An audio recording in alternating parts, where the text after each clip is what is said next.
우리가 지난주에 성령 세례에 대해서 말씀을 같이 봤죠. 바울이 에베소 교회에 왔는데 그들의 모습이 뭔가 부족해 보이더라는 거였어요. 그거는 요한의 세례만 알고 성령에 관해서는 듣지 못하였다라는 거죠. 근데 그걸 알기 위해서 그 전에 아볼로 얘기가 먼저 그 전에 나왔다라는 거예요. 아볼로도 역시 성경에도 능통하고 예수에 관해서 증거하였지만 요한의 세례만 알 뿐 성령이 무엇인지도 누구인지도 알지를 못했다라는 거예요. 그래서 어떻게 했습니까? 브리스길라와 아굴라 부부가 데리고 가서 주의 도에 대해서 가르쳤다고 그랬죠. 마찬가지예요. 에베소 교회에 와가지고 그들의 제자들을 향해서 그 주의 도가 무엇인지 브리스길라와 아굴라 부부가 한 것처럼 성령에 대해서 얘기를 한 거예요. 그러니까 바울의 그 질문, 너희가 믿을 때 성령을 받았느냐는 얘기는요, 우리가 믿게 되면 성령께서 오시게 된다는 거예요. 오셔서 죄가 뭔지, 의가 뭔지, 심판이 뭔지 성령이 증거하시는 일들이 그렇다라는 거예요. 그러니까 지금 얘기하고자 하는 게 그 본문이 예수를 믿는 것과 성령 세례, 예수를 믿는 것과 성령 세례가 별개의 것이 아니라는 것을 얘기해주고 있는 거예요. 그러니까 사도행전 8장에서 우리가 미리 봤잖아요. 뭘 봤어요? 사마리아 사람들이 예수님에 대해서 복음을 받아들였지만 아직 성령이 임하지 않더라는 거예요. 근데 그 이유가 뭐라고 했어요? 베드로와 요한은 복음은 누구에게만 미친다? 유대인에게만 미친다고 생각을 했던 거예요. 그런데 그거를 아닌 걸 알게 하시기 위해서, 이방인도 복음의 대상인 걸 알게 하시기 위해서 사도들로 하여금 그 머리 위에 안수하니까, 사마리아 사람들 머리 위에 안수하니까 성령이 내려오는 것을 봤다라는 거예요. 의도가 있다라는 거죠. 그럼 그 지난주 설교에서 그 의도는 뭐였어요? 이때는 성경이 기록되기 전이라는 거예요. 성령이 어떻게 오시는지, 성령 세례가 무엇인지, 예수를 믿을 때 어떤 것이 나오는지 알지를 못하는 거예요. 그래서 그냥 우리가 이해가 부족하니까 하나님께서 알게 하신 거예요. 뭘 통해서? 방언과 예언을 하더라는 거죠. 근데 역으로 말했죠. 분명히 방언과 예언을 한다고 성령을 받은 건 아니라는 거예요. 방언과 예언은요, 여러분 어느 종교나 다 있어요. 힌두교에도 있고 불교에도 있더라고요. 그게 성령을 받았다는 증거는 아니지만 사람들에게 성령을 받은 것이 무엇인지를 알게 하시기 위해서 일부러 그렇게 했다라는 거예요. 그러면 성령을 받은 사람은 어떻게 산다고 얘기했어요? 하나님을 아버지라고 우리가 부른다고 했잖아요. 그러니까 입으로만 아버지 아버지 하는 게 아니고 정말 나하고 내 장래를 책임지시고 내 장래를 인도하시고 미래에 대해서 불안과 걱정이 염려가 아버지가 있는 사람은 없다고 했죠. 그죠? 아버지 오늘 어디 가서 자야 돼요? 이렇게 물어보는 3살짜리 4살짜리 꼬맹이가 있어요? 없어요. 왜? 아버지가 책임져 주니까요. 아버지와 그 관계가 된다고요. 성령이 임한 사람들은. 그리고 예수 그리스도를 주라고 부른다는 거죠. 성령이 오게 되시면 내가 주인 된 삶이 그게 죄인 걸 알고 예수 그리스도를 주라고 부른다고요. 그렇게 하나님을 아버지라고 부르고 예수 그리스도를 주라고 부르는 사람들은 이 땅에서 어떠한 삶을 살게 된다? 이 땅이 내 고향이 아닌 걸 알게 된다는 거예요. 그래서 이 땅에서 잠시 머물고 가는 외국인과 나그네처럼 이 땅에서 살 수밖에 없다라는 거예요. 그게 성령이 임한 사람들의 특징이라고 했죠. 저 혼자만 하고 있어요. 자 오늘 본문 보기 앞서서 지도를 먼저 볼게요. 3차 전도 여행인데요. 지도를 먼저 띄워주세요. 자, 지도를 보게 되면 바울은 아까 우리가 지난주 본문이 에베소였죠. 그 에베소에서 사역을 마치고 이제 3년간의 사역을 마치고 2차 전도 여행지였던 저 마게도냐의 그 드로아라든지 헬라에 있는 빌립보, 데살로니가, 고린도 있죠. 여기 지역을 한 번 더 돌아요. 그리고 나서 파송지였던 수리아 안디옥 있죠. 원래 파송지였던 수리아 안디옥으로 돌아가려고 하거든요. 근데 가려고 했더니 유대인들이 자기를 해하려고 하는 공모를 알게 돼요. 그래서 노선을 바꾸게 돼요. 어떻게 되냐? 다시 헬라에서 바로 고린도로 바로 수리아 안디옥으로 가는 게 제일 빠른데 다시 어디로 가냐? 마게도냐에 있는 드로아에 이르게 된다는 거예요.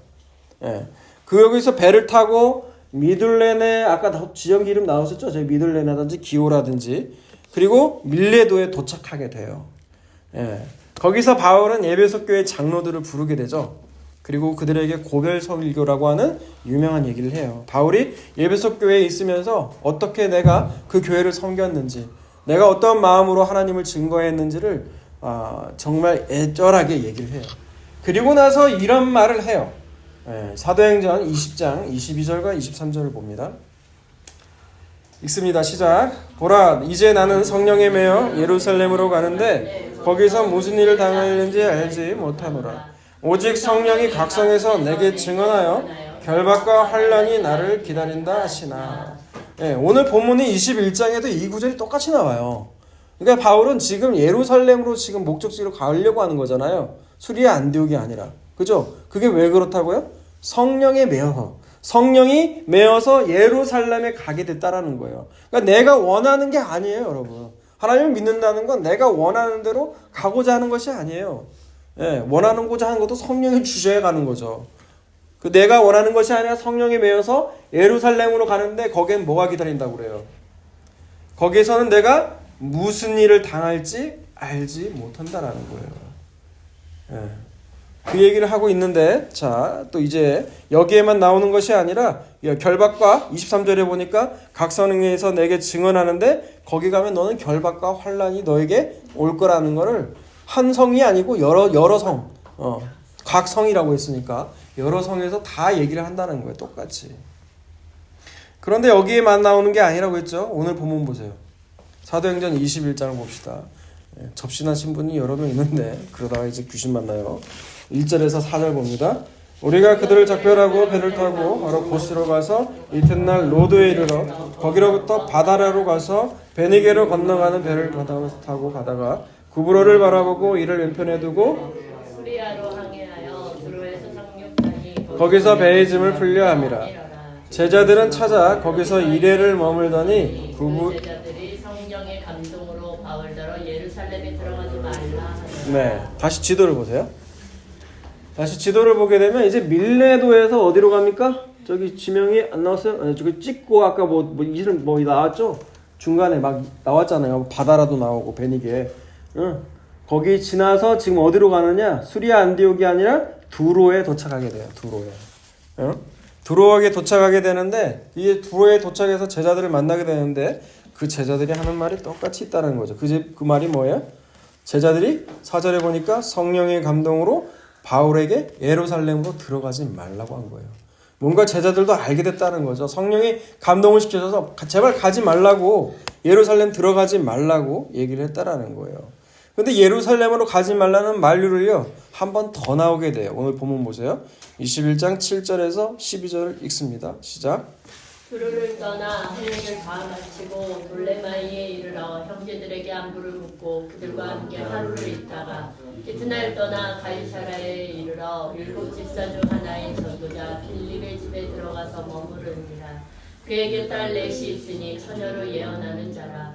여러 날 머물러 있더니 아가보라 하는 한 선지자가 유대로부터 내려와 우리에게 와서 바울의 띠를 가져다가 자기 수족을 잡아매고 말하기를 성령이 말씀하시되 예루살렘에서 유대인들이 이같이 이 띠 임자를 결박하여 이방인의 손에 넘겨주리라 하거늘 우리가 그 말을 듣고 그곳 사람들과 더불어 바울에게 예루살렘으로 올라가지 말라 권하니. 네, 이제 두로를 떠나서 아까 지도를 보게 되면 돌레마이에 이르고 그리고 나서 가이사랴, 여러분 가이사랴 고넬료 알죠? 그 가이사랴에 이르게 돼요. 거기에 누구의 집에 머문다고요? 빌립의 집에 머물게 되는데 딸 넷이 있다고 했죠? 근데 딸 넷이 뭐다고요? 예언하는 자라고요. 여기 나와 있지는 않지만 딸 4명도 똑같이 바울에게 얘기를 했을 거라고요. 예루살렘에 가게 되면 결박과 환난이 기다리고 있으니 안 가는 게 어떻겠냐고. 그런데 그 다음에 아가보라고 하는 선지자가 유대로부터 와서 또 말하죠.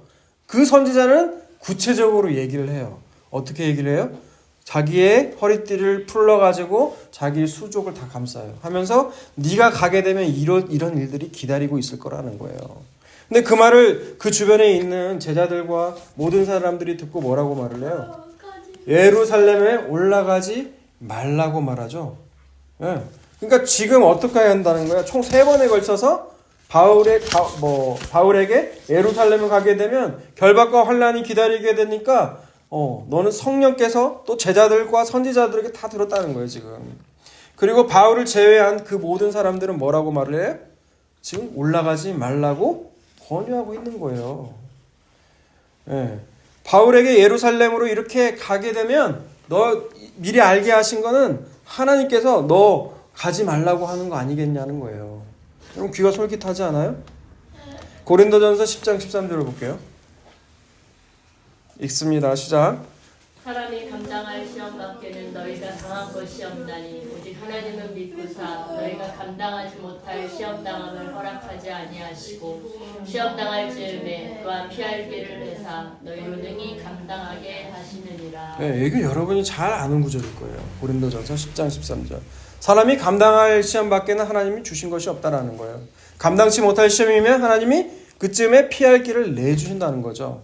네, 사람들은 바울에게 지금 성령께서 3번에 걸쳐서 똑같이 동일한, 3번이 아니라 그 딸까지, 그 빌립의 딸까지 얘기한다면 4번이라고 할 수 있죠. 3번, 혹시 4번에 걸쳐 얘기하신 거는 바울에게 예루살렘으로 가지 말라고 미리 얘기하신 거라는 거. 그러니까 고린도전서 10장 13절에 의하면 피할 길이라는 거죠.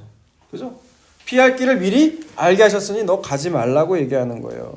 그런데 바울은 그렇게 해석하지 않죠. 그죠?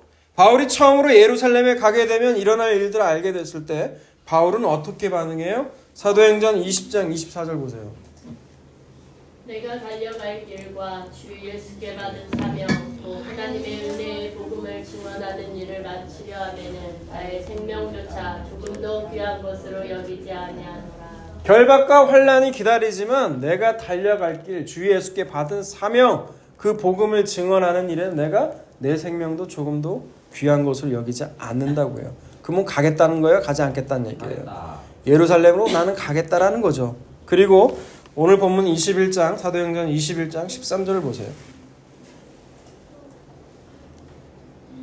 바울이 대답하되 여러분이 어찌하여 물어 내 마음을 상하게 하느냐. 나는 주 예수의 이름을 위하여 결박당할 뿐 아니라 예루살렘에서 죽을 것도 각오하였노라 하니. 예, 아가보 선지자의 예언을 다 들었는데 그 주변 사람이 듣고 울면서 가지 말라고 만류했는데 바울이 뭐라고 대답해요? 나는 주 예수의 이름을 위해서 결박당할 뿐만 아니라 죽을 것도 이미 각오했더라는 거예요. 그러니까 바울은 예루살렘에서 당할 일을 성령께서 알게 하신 거는 피할 길이 아니라 감당할 시험이라고 자기는 봤다라는 거예요. 왜 바울을 제외한 모든 사람들은 성령께서 미리 알게 하신 이 일을 피할 길로 해석하고 바울은 왜 이것을 감당할 시험이라고 해석해서 이렇게 서로 다르게 해석할까요? 2가지 이유가 있어요. 첫 번째는 그것은 환난에 대해서 그 바울의 해석과 사람들의 해석이 갈렸다라는 거예요. 먼저 고린도후서 8장을 볼게요. 고린도후서 8장 9절. 고린도후서 8장 9절이요. 안 찾았군요. 네, 고린도후서 8장 9절을 먼저 볼게요. 네, 8장 9절 봅니다. 우리 주 예수 그리스도의 은혜를 너희가 알거니와 부요하신 이로써 너희를 위하여 가난하게 되심은 그의 가난함으로 말미암아 너희를 부요하게 하려 하심이라 라고 하죠. 환난에 대해서 바울이 왜 환난이 당연한 거라고 생각하냐면 예수님께서 먼저 하늘나라의 부요한 모든 걸 가진 자로서 우리를 위해 가난하게 되셨다라는 거예요. 그리고 우리를 모든 거에 있어서 부요한 자로 만드셨다는 거죠. 가난하게 되셨다는 건 뭐예요? 그 삶이 고난이었다라는 거예요. 환난이었다라는 거예요. 먼저 스스로 자발적으로 그 고난의 길을 예수님께서 걸으셨다는 거예요. 그럼 우리 안에 예수 그리스도가 있다면 어떤 삶을 살게 될까요? 고난의 삶을 살게 될 수밖에 없다는 거예요. 환난에 대해서 두려움이 아니라 그렇게 먼저 가신 예수님을 따라 그러한 삶을 살 수밖에 없다라는 거예요. 당연하다는 것이죠. 그런데 다른 사람들은 환난은 피할 것으로만 여겼다라는 거예요. 알겠어요? 무슨 뜻인지? 자, 고린도후서 4장 16절에서 18절 볼게요. 그러므로 우리가 낙심하지 아니하노니 우리의 겉사람은 낡아지나 우리의 속사람은 날로 새로워지도다. 우리가 잠시 받는 환난에 경한 것이 지극히 크고 영원한 영광에 중한 것을 우리에게 이루게 하느니 우리가 주목하는 것은 보이는 것이 아니요 보이지 않는 것이니 보이는 것은 잠깐이요 보이지 않는 것은 영원함이라. 네, 바울에게 있어서 환난과 고난은 어떤 의미라고 나와요? 지극히 크고 영원한 그 영광에 중한 것을 이루는 하나님의 방법이 바로 환난, 고난이라는 거예요. 우리가 눈에 보이는 이 환난과 고난은 가볍대요. 근데 가벼워요? 만날 때 가볍지가 않아요. 예. 그런데 이게 영원하지는 않다는 거예요. 잠깐이라는 거예요. 근데 그 환난을 통해서 이루시는 그 하나님의 영광은 영원하기 때문에 예수님을 믿는 신자들은 당연하게 환난의 길을 걸어가야 할 수밖에 없다는 게 바울이 환난에 대한 해석이라는 거예요. 이 장면을 또 볼 수가 있는 게 로마서예요. 로마서 5장 1절에서 4절 보세요. 그러므로 우리가 믿음으로 의롭다 하심을 받았으니 우리 주 예수 그리스도로 말미암아 하나님과 화평을 누리자. 또한 그로 말미암아 우리가 믿음으로 서 있는 이 은혜에 들어감을 얻었으며 하나님의 영광을 바라고 즐거워하느니라. 다만 이뿐 아니라 우리가 환난 중에도 즐거워하나니 이는 환난은 인내를, 인내는 연단을, 연단은 소망을 이루는 줄 알미로라. 네, 로마서 5장에 보면 우리가 믿음을 통해서 하나님과 화목하게 됐다고 얘기를 하죠. 그로 말미암아 하나님의 영광을 바라보고 즐거워하는 자로 섰다는 얘기를 해요. 근데 그리고 나서 얘기하는 얘기가 뭐냐? 그러한 자들은, 영광을 바라보고 즐거워하는 자들은 환난을 만나게 된다는 거예요. 그 환난을 통해서 인내하게 되고, 인내하는 자들은 연단을 받게 되고, 연단을 통해서 소망을 이루게 된다는 것이죠.